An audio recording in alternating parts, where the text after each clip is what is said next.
ಶ್ರೀ ದತ್ತ ಭಾಗವತ. ಶಿವಂ ಶಾಂತಂ ಪ್ರಸನ್ನಂ ಓಂಕಾರಂ ಸಚ್ಚಿತ್ಸುಖ ಕೇವಲಂ ಭಕ್ತ ಮುಕ್ತಿಪ್ರದಂ ವಂದೇ ದತ್ತಾತ್ರೇಯಂ ಜಗದ್ಗುರುಂ. ಭಾಗ 2. ಮಧ್ಯಮ ಕಾಂಡ. ಶ್ರೀ ನವನಾಥ ಕಥಾಸಾರ. ಅಧ್ಯಾಯ 2. ಶ್ರೀ ಹರಿನಾರಾಯಣನು ಒಮ್ಮೆ ನವನಾರಾಯಣರನ್ನು ಆಹ್ವಾನಿಸಿ ಅವರನ್ನು ಭೂಲೋಕದಲ್ಲಿ ಅವತಾರ ತಾಳಲು ಹೇಳಿದ್ದು. ಮುಂದೆ ಭೂಲೋಕದಲ್ಲಿ ಮಚ್ಚೇಂದ್ರನ ಜನನ.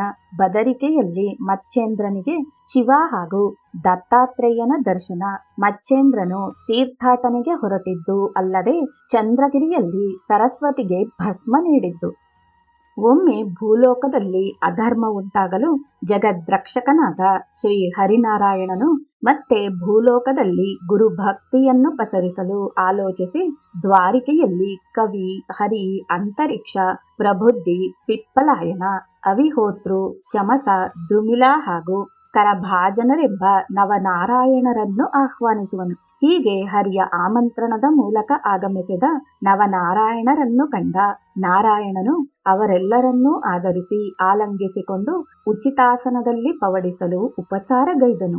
ನಂತರ ನವನಾರಾಯಣರು ಹರಿಯನ್ನು ಕುರಿತು ತಮ್ಮನ್ನು ಕರೆಯಿಸಿದ ಕಾರಣವೇನೆಂದು ಕೇಳಲು ನಾರಾಯಣನು ಅವರೆಲ್ಲರನ್ನು ಕುರಿತು, ಮಹಾತ್ಮರೇ, ಕಲಿಯುಗದಲ್ಲಿ ನಾವೆಲ್ಲರೂ ಭೂಲೋಕದಲ್ಲಿ ಒಮ್ಮೆಲೆ ಅವತಾರ ತಾಳಬೇಕಾಗಿದೆ ಎನ್ನಲು ನವನಾರಾಯಣರು ಅದು ಹೇಗೆ ಮತ್ತು ಯಾವ ಯಾವ ನಾಮದಲ್ಲಿ ಎಂದು ಕೇಳುವರು. ಅದಕ್ಕೆ ಶ್ರೀಹರಿಯು, ನವನಾರಾಯಣರೇ, ವ್ಯಾಸರು ಈ ಮೊದಲು ಭವಿಷ್ಯ ಪುರಾಣದಲ್ಲಿ ಹೇಳಿದಂತೆ ಪೂರ್ವದಲ್ಲಿ ಬ್ರಹ್ಮದೇವನ ವೀರ್ಯಸ್ಖಲನವಾಗಲು ಅದರಲ್ಲಿ ಒಂದು ಭಾಗದಿಂದ 78,000 ಋಷಿಗಳು ಹುಟ್ಟಿಕೊಳ್ಳುವರು. ಅಲ್ಲದೆ ಅದರಲ್ಲಿ ಮತ್ತೊಂದು ಭಾಗವು ಅಲ್ಲಲ್ಲಿಗೆ ಬಿದ್ದುಕೊಂಡಿರುವುದು. ಅದರೊಳಗಿನ ಸ್ವಲ್ಪ ಭಾಗವು ಯಮುನಾ ನದಿಯಲ್ಲಿ ಬಿದ್ದಿರಲು ಅದನ್ನು ಮೀನೊಂದು ನುಂಗಿದೆ. ಅದರಲ್ಲಿ ಕವಿ ನಾರಾಯಣನು ಸಂಚರಿಸಿ ಮಚ್ಚೇಂದ್ರನಾಥನೆಂಬ ನಾಮದಿಂದ ಜನಿಸಿ ಪ್ರಖ್ಯಾತಗೊಳ್ಳಲಿ. ಹಾಗೆಯೇ ಅಂತರಿಕ್ಷನು ಅಗ್ನಿಗರ್ಭದಿಂದ ಜನಿಸಿ ಜಲಾಂಧರ ನಾಮದಿಂದ ಪ್ರಕಟಗೊಳ್ಳಲಿ. ಅಲ್ಲದೆ ಚಮಸ ನಾರಾಯಣನು ಬ್ರಹ್ಮವೀರ್ಯದ ಸ್ವಲ್ಪ ಭಾಗವನ್ನು ರೇವತಿ ನದಿ ತೀರದ ಉಸುಕಿನಲ್ಲಿ ಬಿದ್ದಿರಲು ಅದರಲ್ಲಿ ಸಂಚರಿಸಿ ರೇವಣಸಿದ್ಧನೆಂಬ ನಾಮದಿಂದ ಪ್ರಖ್ಯಾತಿ ಹೊಂದಲಿ ಎನ್ನಲು ಅವರೆಲ್ಲರೂ ಮುಂದಿನದು ಹೇಳಲು ಶ್ರೀ ಮುರಹರಿಯಲ್ಲಿ ವಿನಮ್ರವಾಗಿ ಪ್ರಾರ್ಥಿಸುವರು. ಶ್ರೀಹರಿಯು ಮುಂದಿನ ಅವತಾರಗಳ ಕುರಿತು ಹೇಳುತ್ತಾ, ಆ ವೀರ್ಯದಲ್ಲಿನ ಕೆಲ ಅಂಶವು ಸರ್ಪಿಣಿಯೊಂದರ ಹೆಡೆ ಮೇಲೆ ಬೀಳಲು ಭಕ್ಷ್ಯ ಪದಾರ್ಥವೆಂದು ಅದು ನುಂಗುವುದು. ಮುಂದೆ ದಿನ ಕಳೆಯಲು ಆ ಸರ್ಪಿಣಿಯು ತತ್ತಿಯೊಂದನ್ನು ಹೆತ್ತು ಅದು ಆಲದ ಮರದ ಪೊದರಿನಲ್ಲಿ ಬಿಟ್ಟು ಹೊರಟು ಹೋಗುವುದು.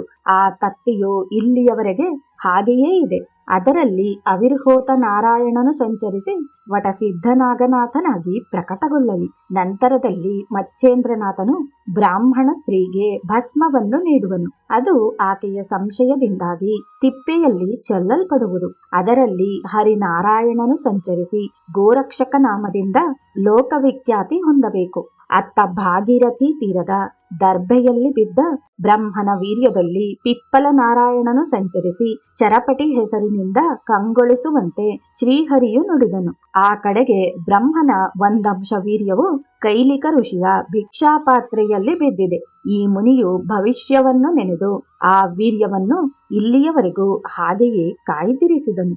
ದ್ರುಮಿಲ ನಾರಾಯಣನು ಅದರಲ್ಲಿ ಸಂಚರಿಸಿ ಭೃತೃಹರಿಯಾಗಿ ಲೋಕ ಕಲ್ಯಾಣಾರ್ಥವಾಗಿ ಧರ್ಮ ಕಾರ್ಯ ಮಾಡಬೇಕು. ಒಮ್ಮೆ ಬ್ರಹ್ಮವೀರ್ಯದ ಕೆಲ ಅಂಶವು ಆನೆಯ ಕಿವಿಯಲ್ಲಿ ಬೀಳಲು ಅದು ಇಲ್ಲಿಯವರೆಗೆ ಹಾಗೆಯೇ ಇರುವುದು. ಹೀಗಿರಲು ಅದರಲ್ಲಿ ಪ್ರಬುದ್ಧಿಯು ಸಂಚರಿಸಿ ಕಾನೀಫನಾಗಿ ಬೆಳಗಬೇಕು. ಅಲ್ಲದೆ ಮುಂದೆ ಗೋರಕ್ಷಕನು ಒಂದು ಸಾರೆ ಮಕ್ಕಳಾಟಕ್ಕೆಂದು ಮಣ್ಣಿನ ಮುದ್ದೆಯನ್ನು ಮಾಡುವನು. ಅದಕ್ಕೆ ವಿನೋದಾರ್ಥವಾಗಿ ವಿಷ್ಣು ಮಂತ್ರವನ್ನು ಆಹ್ವಾನಿಸುವನು. ಅದರಲ್ಲಿ ಕರಭಾಜನು ಸಂಚರಿಸಲು ಆ ಮಣ್ಣಿನ ಮೂರ್ತಿಯು ಗಹನೀನಾಥನಾಗಿ ಬೆಳಗುವನು. ಹೀಗೆ ಹೇಳಿ ಶ್ರೀಹರಿಯು ಎಲ್ಲರಿಗೂ ಸಮಾಧಾನ ಹೇಳಲು ಎಲ್ಲರೂ ಅವನನ್ನು ನಮಿಸುವರು. ಮತ್ತೆ ಅವರನ್ನು ಕುರಿತು ಶ್ರೀಹರಿಯು, ಮಹಾತ್ಮರೇ, ನೀವು ನಿಮ್ಮ ನಿಮ್ಮ ಜಾಗದಲ್ಲಿ ಅವತರಿಸಿ ಭೂಲೋಕದಲ್ಲಿ ಅಧರ್ಮವನ್ನು ಅಳಿಸಿ ಧರ್ಮವು ನೆಲೆಗೊಳ್ಳುವಂತೆ ಮಾಡಬೇಕು. ಬ್ರಹ್ಮ, ವಿಷ್ಣು, ಮಹೇಶ ಮೂರ್ತಿಯಾದ ದತ್ತಾತ್ರೇಯನೇ ಆದಿಗುರುವಾಗಿ ಯಾವಾಗಲೂ ನಿಮ್ಮೊಂದಿಗಿದ್ದು ಗುರು ಶಿಷ್ಯ ಸಂಪ್ರದಾಯವನ್ನು ಬೆಳೆಸುವುದರೊಂದಿಗೆ ನಿಮ್ಮಿಂದಲೇ ಸಮಸ್ತ ಲೋಕಕ್ಕೆ ಭಕ್ತಿಯ ಮಹತ್ವವನ್ನು ಅರಹುವಂತೆಯೂ ಮಾಡುವನು ಎಂದು ನುಡಿಯುತ್ತಾ ಮತ್ತೆ ಮುಂದುವರೆದು, ಶ್ರೀಹರಿಯು ನವನಾರಾಯಣರೇ, ಅಷ್ಟೇ ಅಲ್ಲದೆ ನಿಮ್ಮೊಂದಿಗೆ ಹಲವಾರು ದೇವತೆಗಳೂ ಕೂಡ ಭೂಲೋಕದಲ್ಲಿ ಅವತರಿಸುವರು. ಸಾಕ್ಷಾತ್ ವಾಲ್ಮೀಕಿಯು ತುಳಸೀದಾಸನಾಗಿ ಅವತರಿಸಿದರೆ ಶುಕಮುನಿಯು ಭಕ್ತ ಕಬೀರನಾಗುವನು. ವ್ಯಾಸಮುನಿಯು ಜಯದೇವ ಕವಿಯಾಗಿ ಅವತರಿಸಿದರೆ ಉದ್ಧವನು ನಾಮದೇವನಾಗುವನು. ಅತ್ತ ಜಾಂಬವಂತನು ನರಹರಿಯಾದರೆ ಬಲರಾಮನು ಪುಂಡಲೀಕನಾಗಿ ಜನಿಸುವನು. ಅಲ್ಲದೆ ನಾನಾದರೂ ಜ್ಞಾನದೇವನೆಂಬ ಹೆಸರಿನಿಂದ ಅವತರಿಸಿ ನಿಮ್ಮೊಡನಿರುವೆನು. ಮತ್ತೊಂದೆಡೆಗೆ ಶಿವನು ನಿವೃತ್ತಿಯಾಗಿ ಅವತರಿಸಿದರೆ ಬ್ರಹ್ಮದೇವರು ಸೋಪಾನವಾಗಿ ಅವತರಿಸಿ ಲೋಕ ಕಲ್ಯಾಣಗೈಯುವನು. ಮಗದೊಂದು ಕಡೆ ಆದಿಮಾಯೆಯು ಮುಕ್ತಾಬಾಯಿಯಾಗಿ ಜನಿಸಿದರೆ ಹನುಮಂತನು ಸಮರ್ಥ ರಾಮದಾಸನಾಗಿ ಅವತರಿಸುವನು. ಅಲ್ಲದೆ ಸದಾ ನನ್ನೊಂದಿಗಿರುವ ಕುಬ್ಜಾಬಾಯಿಯು ಜಾನಾಬಾಯಿಯಾಗಿ ಭೂಮಿಗೆ ಬರುವಳು. ನಾವೆಲ್ಲ ಒಟ್ಟಾರೆಯಾಗಿ ಕಲಿಯುಗದಲ್ಲಿ ಭಕ್ತಿಯ ಮಹಾತ್ಮೆಯನ್ನು ಬೆಳೆಸೋಣವೆಂದು ಶ್ರೀಹರಿಯು ಎಲ್ಲರಿಗೂ ಹೇಳಿ ಅವರನ್ನು ಬೀಳ್ಕೊಟ್ಟನು. ಹೀಗಿರಲು ಮುಂದೊಂದು ದಿನ ಅತ್ತ ಕೈಲಾಸ ಪರ್ವತದಲ್ಲಿ ಶಿವ ಪಾರ್ವತಿಯರು ಸಂವಾದದಲ್ಲಿ ತೊಡಗಿದಾಗ ಪಾರ್ವತಿಯು ಶಿವನನ್ನು ಕುರಿತು, ಕೃಪಾನಾಥನೇ, ನೀವು ಜಪಿಸುವ ಪವಿತ್ರ ಜೀವರಹಸ್ಯ ಮಂತ್ರವನ್ನು ನನಗೂ ಬೋಧಿಸುವರಾಗಬೇಕು ಎಂದು ವಿನಂತಿಸಲು, ಆಗ ಶಿವನು ಪಾರ್ವತಿಯನ್ನು ಕುರಿತು, ನಿನ್ನ ಇಚ್ಛೆಯಂತಾಗಲೆಂದು ಇಬ್ಬರೂ ಕೂಡಿಕೊಂಡು ಅದಕ್ಕಾಗಿ ಏಕಾಂತ ಸ್ಥಳವನ್ನು ಶೋಧಿಸುತ್ತಾ ಕೊನೆಗೆ ಯಮುನಾ ತೀರಕ್ಕೆ ಬರುತ್ತಾರೆ. ಅಲ್ಲೊಂದು ಪ್ರಶಾಂತವಾದ ಸ್ಥಳವನ್ನು ಕಂಡುಕೊಂಡು ಶಿವನು ಪಾರ್ವತಿಗೆ ಮಂತ್ರವನ್ನು ಉಚ್ಚರಿಸತೊಡಗಿದನು. ಅದೇ ಸಮಯದಲ್ಲಿ ನದಿಯಲ್ಲಿರುವ ಮೀನಿನ ಹೊಟ್ಟೆಯಿಂದಲೇ ಕವಿನಾರಾಯಣನು ಹೂಂಗೊಡತೊಡಗಿದನು. ಮಂತ್ರೋಚ್ಚಾರಣೆ ಮುಗಿದ ಮೇಲೆ ಶಿವನು ಪಾರ್ವತಿಯನ್ನು ಕುರಿತು, ಏನೇನು ತಿಳಿದುಕೊಂಡೇ ಹೇಳೆನಲು. ಮೀನಿನ ಹೊಟ್ಟೆಯಲ್ಲಿರುವ ಕವಿನಾರಾಯಣನು, ಹೇ ಪಾರ್ವತಿಪತಿಯೇ, ಎಲ್ಲವೂ ಬ್ರಹ್ಮರೂಪವಾಗಿರುವುದು. ಆದ್ದರಿಂದಲೇ ಈ ಚರಾಚರ ಸೃಷ್ಟಿಯೆಲ್ಲವೂ ಸ್ವರೂಪ ವೃತ್ತಿಯಲ್ಲಿ ಸಾಕಾರವಾಗಿದೆ ಎನ್ನಲು ಶಂಕರನು ಆಶ್ಚರ್ಯಚಕಿತನಾಗಿ ಅಂತರ್ಜ್ಞಾನದಿಂದ ಬಲ್ಲವನಾಗಿ ಅತ್ತ ಮೀನಿನ ಹೊಟ್ಟೆಯಲ್ಲಿ ಕವಿನಾರಾಯಣನು ಇರುವುದನ್ನೂ ಅಲ್ಲದೆ ಅವನೇ ತನ್ನ ಮಂತ್ರವನ್ನು ಗ್ರಹಿಸಿದ್ದುದನ್ನು ಅರಿತ ಶಿವನು ಆ ಕವಿನಾರಾಯಣನನ್ನು ಕುರಿತು, ಹೇ ಮಹಾತ್ಮನೇ, ನನ್ನ ಮಂತ್ರದಿಂದ ನಿನಗೆ ಬಹಳ ಅನುಕೂಲವಾಯಿತು. ಆದರೆ ಅದು ಇನ್ನೂ ಅಪೂರ್ಣವಾಗಿದೆ. ಅದನ್ನೇ ನಾನು ನಿನಗೆ ಮುಂದೆ ಬದರಿಕಾಶ್ರಮದಲ್ಲಿ ಶ್ರೀ ಗುರು ದತ್ತಾತ್ರೇಯನಿಂದ ಮುಂದಿನ ಉಪದೇಶ ಮಾಡಿಸುವೆನೆಂದು ಹೇಳಿ ಶಿವನು ಪಾರ್ವತಿಯೊಂದಿಗೆ ಕೈಲಾಸಕ್ಕೆ ಹೋದನು. ಹೀಗೆಯೇ ಹಲವು ದಿನಗಳು ಕಳೆಯಲು ಆ ಮೀನು ತನ್ನ ಹೊಟ್ಟೆಯಲ್ಲಿರುವ ತತ್ತಿಯನ್ನು ನದಿಯ ದಂಡೆಗೆ ಚೆಲ್ಲಿಕೊಂಡು ನದಿಯೊಳಕ್ಕೆ ಹೋಯಿತು. ಮುಂದೆ ಬಹಳ ದಿನ ಕಳೆಯಲು ಬಕಪಕ್ಷಿಗಳ ದಂಡೊಂದು ಅಲ್ಲಿಗೆ ಬರುವುದು. ಆ ದಂಡು ತತ್ತಿಯನ್ನು ಕಂಡೊಡನೆ ಕಟಕಟನೆ ಕುಕ್ಕತೊಡಗಲು ಆ ತತ್ತಿಯೊಡೆದು ಇಬ್ಬಾಗವಾಗಿ ಒಳಗಿರುವ ಬಾಲಕನು ಚಿಟ್ಟನೆ ಚೀರಿ ಅಳಲು ಪ್ರಾರಂಭಿಸಿದನು. ಆ ದೃಶ್ಯವನ್ನು ಕಂಡ ಬಕಪಕ್ಷಿಗಳು ಅಂಜಿ ಅಲ್ಲಿಂದ ಹಾರಿ ಹೋಗುತ್ತವೆ. ಮುಂದೊಂದು ದಿನ ಸಿಂಪು ಕಾಮಿಕನೆಂಬ ಮೀನುಗಾರನು ಅಲ್ಲಿಗೆ ಬರಲು ಅವನು ಈ ಮಗುವನ್ನು ಕಂಡು ಆಶ್ಚರ್ಯಗೊಂಡನು. ಆಗ ಆಕಾಶವಾಣಿಯಿಂದ ದೇವತೆಗಳು ಅವನನ್ನು ಕುರಿತು, ಹೇ ಅಂಬಿಗನೇ, ಯಾವುದೊಂದು ಸಂಶಯವನ್ನು ತಾಳದೆ ಈ ಮಗುವನ್ನು ನಿನ್ನ ಮನೆಗೆ ತೆಗೆದುಕೊಂಡು ಹೋಗಿ ಜೋಪಾನ ಮಾಡು. ಅಲ್ಲದೆ ಮುಂದೆ ಈತನು ಕಾರಣಿಕ ಪುರುಷನಾಗಿ ಲೋಕ ಕಲ್ಯಾಣಕಾರಕನಾಗುವನು. ಅಲ್ಲದೆ ಇವನ ಹೆಸರು ಮಚ್ಚೇಂದ್ರನೆಂದು ಕರೆಯನಲು ಆತನು ಆ ಮಗುವನ್ನು ಹೊತ್ತುಕೊಂಡು ಅತೀವ ಆನಂದದಲ್ಲಿ ಭರಭರನೆ ಮನೆಯ ಕಡೆಗೆ ನಡೆದನು. ಮನೆಯನ್ನು ತಲುಪಿದ ಆ ಅಂಬಿಗನು ಅವನ ಪತ್ನಿಯಾದ ಶಾರದ್ವಲತಾಗೆ ಒಪ್ಪಿಸಿ ನಡೆದ ಸಂಗತಿಯನ್ನು ಹೇಳಿ ಮಗುವಿಗೆ ಸರಿಯಾಗಿ ನೋಡಿಕೊಳ್ಳಲು ತಿಳಿಸಿದನು. ಮಗುವನ್ನು ಶಾರದ್ವತೆಯು ತನ್ನ ಎದೆಗವಚಿಕೊಳ್ಳಲು ಆಕೆಯ ಮೊಲೆಯಲ್ಲಿ ಹಾಲು ಸುರಿಯ ಹತ್ತಿದವು. ಮಗುವಿಗೆ ಹಾಲುಣಿಸಿ ದಿನಾಲು ಲಾಲಿ ಹಾಡ ಹತ್ತಿದಳು. ಹೀಗೆ ಮಚ್ಚೇಂದ್ರನು ಶಾರದ್ವಲತೆಯ ಆರೈಕೆಯಲ್ಲಿ ಬೆಳೆಯತೊಡಗಲು ಅವನಿಗೆ 5 ವರ್ಷ ತುಂಬಿದವು. ಮುಂದೊಂದು ದಿನ ಕಾಮಿಕನು ಮೀನು ಹಿಡಿಯಲೆಂದು ಯಮುನಾ ತೀರಕ್ಕೆ ಹೋಗುವಾಗ ಮಗನನ್ನೂ ಕೂಡ ಸಂಗಡ ಕರೆದುಕೊಂಡು ಹೋಗುವನು. ನದಿಗೆ ಬಲೆಯನ್ನು ಬೀಸಿದ ಆ ಸಾಕು ತಂದೆಯು ಮೀನುಗಳನ್ನು ಹಿಡಿದುಕೊಂಡು ತಂದು ದಂಡೆಯಲ್ಲಿ ಕುಳಿತಿರುವ ಮಗನ ಮುಂದಿರಿಸಿ, ಇವುಗಳನ್ನು ಚೀಲದೊಳಕ್ಕೆ ಹಾಕಲು ಹೇಳುವನು. ಆದರೆ ಮಗನಾದ ಮಚ್ಚೇಂದ್ರನು ತಂದೆಯ ಹೀನಕರ್ಮವನ್ನು ಕಂಡು ಅವನು ಹಿಡಿದು ತಂದ ಮೀನುಗಳನ್ನೆಲ್ಲ ಒಂದೊಂದೇ ಮತ್ತೆ ನದಿಗೆ ಬಿಸಾಡತೊಡಗಿದನು. ಅದನ್ನು ಕಂಡ ಕಾಮಿಕನು ಒಡನೆಯೇ ಸಿಟ್ಟಿಗೆದ್ದು ಮಚ್ಚೇಂದ್ರನಿಗೆ ನಾಲ್ಕೇಟು ಕೊಟ್ಟು, ಗೆಲವೋ, ನಾನು ಕಷ್ಟಪಟ್ಟು ಹಿಡಿದ ಮೀನುಗಳನ್ನೆಲ್ಲ ನೀನು ಪುನಃ ನೀರಿಗೆ ಹಾಕಿರುವೆ. ಈಗ ಹೊಟ್ಟೆಗೇನು ಭಿಕ್ಷೆ ಬೇಡಬೇಕೇನು ಎನ್ನುತ್ತಾ ಮತ್ತೆ ಕಾಮಿಕನು ನೀರಿಗಿಳಿದನು. ಇತ್ತ ಮಚ್ಚೇಂದ್ರನು ಆತನ ಹೊಡೆತದಿಂದಾಗಿ ದುಃಖಗೊಂಡವನಾಗಿ ಭಿಕ್ಷಾನ್ನವೇ ಶ್ರೇಷ್ಠವಾದದು, ಇನ್ನು ಇದೇ ಒಳ್ಳೆಯ ಸಮಯವೆಂದರಿತ ಮಚ್ಚೇಂದ್ರನು ಅಲ್ಲಿಂದ ಅವನ ಕಣ್ಣು ತಪ್ಪಿಸಿ ಹೊರಟು ಬದರಿಕಾಶ್ರಮಕ್ಕೆ ಬರುವನು. ಅಲ್ಲಿ ಮಚ್ಚೇಂದ್ರನು ಘೋರ ತಪಸ್ಸಿನಲ್ಲಿ ನಿರತನಾಗಿದ್ದನು. ಮುಂದೆ 12 ವರ್ಷ ಗತಿಸಲು ಇದ್ದಕ್ಕಿದ್ದಂತೆ ಅಲ್ಲಿಗೆ ದತ್ತಾತ್ರೇಯನು ಬಂದನು. ಬಂದವನೇ ನೇರವಾಗಿ ಬದರಿಕಾಶ್ರಮದಲ್ಲಿರುವ ಶಿವಾಲಯವನ್ನು ಪ್ರವೇಶಿಸಿ ಶಿವನನ್ನು ಸ್ತುತಿಸಲು ಶಿವನು ಪ್ರತ್ಯಕ್ಷನಾಗಿ ದತ್ತಾತ್ರೇಯನನ್ನು ಆಲಂಗಿಸಿಕೊಳ್ಳುವನು. ಪರಸ್ಪರ ಇಬ್ಬರ ಕುಶಲೋಪರಿಯ ನಂತರ ಅವರಿರ್ವರೂ ಕೂಡಿಕೊಂಡು ಬದರಿಕಾಶ್ರಮದ ವನವನ್ನು ಸುತ್ತುವಾಗ ಸಹಜವಾಗಿ ತಪನಿರತನಾದ ಮಚ್ಚೇಂದ್ರನು ಇವರ ದೃಷ್ಟಿಗೆ ಬರುವನು. ಅವರಿಗೆ ಕಲಿಯುಗದಲ್ಲಿ ಇಂಥ ಘೋರ ತಪಸ್ವಿಯನ್ನು ಕಂಡು ಬಲು ಆಶ್ಚರ್ಯವಾಗಲು ಶಿವನು ಮರೆಯಲ್ಲಿ ನಿಂತುಕೊಂಡು ದತ್ತಾತ್ರೇಯನನ್ನು ಕುರಿತು ಅವನ ಬಯಕೆ ಏನು ಕೇಳಲೆಂದು ದತ್ತಾತ್ರೇಯನನ್ನು ಮಚ್ಚೇಂದ್ರನಲ್ಲಿಗೆ ಕಳುಹಿಸಿದನು.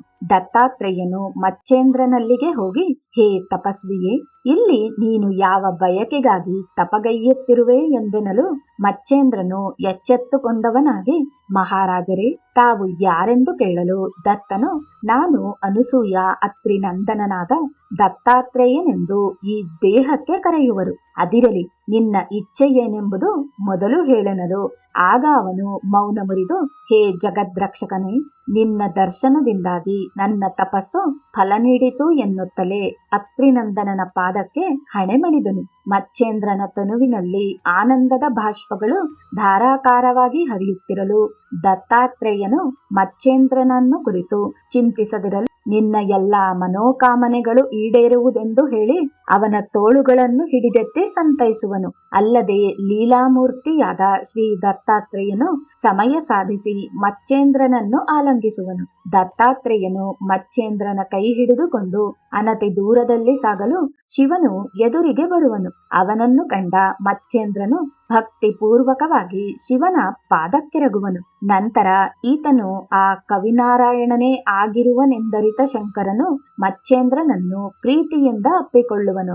ನಂತರ ಶಿವನು ದತ್ತಾತ್ರೇಯನನ್ನು ಕುರಿತು ಮಚ್ಚೇಂದ್ರನಿಗೆ ಸಕಲ ಸಿದ್ಧಿಗಳನ್ನು ಅಭ್ಯಾಸ ಮಾಡಿಸುವಂತೆ ಹೇಳಲು ದತ್ತನು ತನ್ನ ಶಿಷ್ಯನಾದ ಮಚ್ಚೇಂದ್ರನಿಗೆ ಸಕಲ ವಿದ್ಯಾಪ್ರಾಪ್ತಿ ಮಾಡಿ ಸನ್ಮಾರ್ಗ ತೋರಲು ಅವರಿಬ್ಬರು ಮಚ್ಚೇಂದ್ರನಿಗೆ ಆಶೀರ್ವದಿಸಿ ಅಲ್ಲಿಂದ ಹೊರಟು ಹೋದರು. ಹೋಗುವಾಗ ಶಿವನು ಮಚ್ಚೇಂದ್ರನಿಗೆ ಶಿಂಗಿ ಶೈಲಿಗಳನ್ನು ನೀಡಿ ಜಗತ್ತಿನಲ್ಲಿ ನಾಥ ಸಂಪ್ರದಾಯವನ್ನು ಸ್ಥಾಪಿಸಿ ಲೋಕದಲ್ಲಿ ಭಕ್ತಿಯನ್ನು ವೃದ್ಧಿಸಿ ಸದ್ಗುರುವಿನ ಮಹತಿಯನ್ನು ಪ್ರಚುರಪಡಿಸುತ್ತಾ ಆತ್ಮತತ್ವವನ್ನು ಬೆಳೆಸೆಂದು ಹರಸಿ ಅಲ್ಲಿಂದ ಶಿವನು ದತ್ತನೊಂದಿಗೆ ಮುಂದೆ ಸಾಗಿದನು. ಇತ್ತ ಮಚ್ಚೇಂದ್ರನು ತೀರ್ಥಯಾತ್ರೆ ಮಾಡುತ್ತಾ ನಾಶಿಕದ ಹತ್ತಿರವಿರುವ ಸಪ್ತಶೃಂಗಿಗೆ ಬರುವನು. ಅಲ್ಲಿ ಭಕ್ತಿ ಪೂರ್ವಕವಾಗಿ ಅಂಬೆಯನ್ನು ಸ್ತುತಿಸಲು ಆಕೆಯು ಪ್ರಸನ್ನಳಾಗುವಳು. ಅಲ್ಲದೆ ಆಕೆಯು ಮಚ್ಚೇಂದ್ರನನ್ನು ಕುರಿತು, ಮಗನೇ, ಇಚ್ಛೆ ಏನೆಂದು ಕೇಳಿದನು. ಆಗ ಅವನು, ತಾಯಿ, ನನಗೆ ಶಾಬರಿ ವಿದ್ಯೆಯನ್ನು ವರಪ್ರದಾನ ಮಾಡಬೇಕೆಂದು ಕೇಳುವನು. ಅದಕ್ಕೆ ಅವಳು ಆಚರಿಸತಕ್ಕ ವಿಧಾನಗಳೆಲ್ಲವೂ ಸಾರಾಸಾರವಾಗಿ ಹೇಳಿದಳು. ಅಂಬೆಯ ಹೇಳಿಕೆಯಂತೆ ಮಚ್ಚೇಂದ್ರನು ಆಚರಿಸಿದವನಾಗಿ ಸುಮಾರು 6 ತಿಂಗಳುಗಳ ಕಾಲದಲ್ಲಿ ಎಲ್ಲ ದೇವಾನುದೇವತೆಗಳಿಂದ ಅಲ್ಲದೆ ದೇವಿಯರಿಂದ ಶಾಬರಿ ಕವಿತ್ವಕ್ಕಾಗಿ ವರಪ್ರಾಪ್ತಿ ಮಾಡಿಕೊಂಡನು. ಸೂರ್ಯ ದೇವನಿಂದ ಮಂತ್ರಪ್ರಾಪ್ತಿಗಾಗಿ ವರದಾನವಾಯಿತು. ಇದರಿಂದಾಗಿ ಮಚ್ಚೇಂದ್ರನಾಥನು ಮುಂದೆ ಶಾಬರಿ ವಿದ್ಯೆಯ ಒಂದು ಸ್ವತಂತ್ರ ಗ್ರಂಥವನ್ನು ರಚಿಸಿದನು. ಹೀಗೆ ಮಚ್ಚೇಂದ್ರನು ಮತ್ತೆ ತೀರ್ಥಯಾತ್ರೆಯನ್ನು ಮಾಡುತ್ತಾ ಬಂಗಾಳ ದೇಶದಲ್ಲಿರುವ ಚಂದ್ರಗಿರಿ ಗ್ರಾಮಕ್ಕೆ ಬರುವನು. ಆ ಊರಿನಲ್ಲಿ ವಸಿಷ್ಠ ಗೋತ್ರದ ಗೌಡ ಬ್ರಾಹ್ಮಣನೋರ್ವನಿದ್ದನು. ಆತನಿಗೆ ಸರಸ್ವತಿ ಎಂಬ ಹೆಂಡತಿಯು ಶೀಲವತೆಯಾಗಿದ್ದಳು. ಹೀಗಿರಲು ಅಂದು ಆ ಮನೆಗೆ ಭಿಕ್ಷೆಗಾಗಿ ತೆರಳಿದ ಮಚ್ಚೇಂದ್ರನು ಮನೆಯ ದ್ವಾರದಲ್ಲಿಯೇ ನಿಂತು ಅಲಖ್ ನಿರಂಜನ್, ಅಮ್ಮ ಭಿಕ್ಷಾ ಡಾಲೋ ಎಂದು ಕೂಗಲು ಈ ಶಬ್ದವನ್ನು ಆಲಿಸಿದ ಸರಸ್ವತಿಯು ಭಿಕ್ಷೆಯನ್ನು ಹಿಡಿದುಕೊಂಡು ಹೊರಬಂದು ಮಚ್ಚೇಂದ್ರನ ಜೋಳಿಗೆಗೆ ಭಿಕ್ಷೆಯನ್ನು ಹಾಕುತ್ತಾ, ಮಹಾತ್ಮರೇ, ತಾವು ಅವತಾರಿ ಪುರುಷರಂತೆ ತೋರುವಿರಿ. ಆದ್ದರಿಂದ ಬಹುದಿನದಿಂದ ಸಂತತಿಯಿಲ್ಲದ ನಮಗೆ ಪುತ್ರ ಭಾಗ್ಯವನ್ನು ಕರುಣಿಸಬೇಕೆಂದು ಕಣ್ಣೀರಿಡುತ್ತಾ ಭವತಿಯು ಮಚ್ಚೇಂದ್ರನಲ್ಲಿ ಪ್ರಾರ್ಥಿಸುವಳು. ಆಕೆಯ ಕರುಣಾಜನಕವಾದ ನುಡಿಗಳನ್ನು ಕೇಳಿದ ಮಚ್ಚೇಂದ್ರನು ಮನಕರಗಿ ತನ್ನ ಜೋಳಿಗೆಯಿಂದ ಭಸ್ಮವನ್ನು ಚಿಮಟಿಯಿಂದ ಹೊರತೆಗೆದು ಅದನ್ನು ಅಭಿಮಂತ್ರಿಸಿ ಆಕೆಯ ಕೈಗಿಡುತ್ತಾ, ಈ ಭಸ್ಮವನ್ನು ಭಕ್ತಿಯಿಂದ ಸ್ವೀಕರಿಸು ತಾಯೇ. ನನಗೆ ಖಂಡಿತವಾಗಿಯೂ ಪುತ್ರ ಪ್ರಾಪ್ತಿಯಾಗುವುದು ಅಲ್ಲದೆ ನಾನು ಮತ್ತೆ 12 ವರ್ಷಕ್ಕೆ ಇಲ್ಲಿಗೆ ಬರುವೆನೆಂದು ಹೇಳಿ ಅಲ್ಲಿಂದ ಹೊರಡುವನು. ಮುಂದೆ ಆಕೆಯು ಆ ಭಸ್ಮದ ವೃತ್ತಾಂತವನ್ನು ಅಕ್ಕಪಕ್ಕದ ಸ್ತ್ರೀ ಜಾತಿಯ ಮುಂದೆ ಹೇಳಲು ಅವರೆಲ್ಲರೂ ಆಕೆಯನ್ನು ಹೀಯಾಳಿಸುತ್ತಾ, ಅವನ್ಯಾರೋ ಕಿವಿಹರಕ ಸಾಧುವಂತೆ, ಅಂಥ ಮೋಸಗಾರ ಸಾಧುಗಳು ಭೂಮಿಯ ಮೇಲೆ ಬಹಳಿರುವರು. ಯಾವುದೋ ಮಾಯಾಮಂತ್ರದಿಂದ ನಿನ್ನನ್ನು ಏನೇನೋ ಮಾಡಬೇಕೆಂದು ಕೊಟ್ಟ ಭಸ್ಮವಿದು ಎಂದೆಲ್ಲ ಹೇಳಲು ಅಪನಂಬಿಕೆಯುಂಟಾದ ಸರಸ್ವತಿಯು ಆ ಭಸ್ಮವನ್ನು ಅದೇ ದಿನ ತನ್ನ ಮನೆಯ ಹಿಂದಿರುವ ತಿಪ್ಪೆಯಲ್ಲಿ ಎಸೆದು ಮನೆಗೆ ಬರುವಳು. ಶ್ರೋತೃಗಳೇ, ಮುಂದಿನ ರೋಚಕ ಕಥೆಯನ್ನು ಭಕ್ತಿಯಿಂದ ಆಲಿಸಿರಿ ಎಂಬಲ್ಲಿಗೆ ಈ ಅಧ್ಯಾಯವೂ ಮುಗಿಯುತ್ತದೆ. ಜೈ ಗುರುದೇವ ದತ್ತ.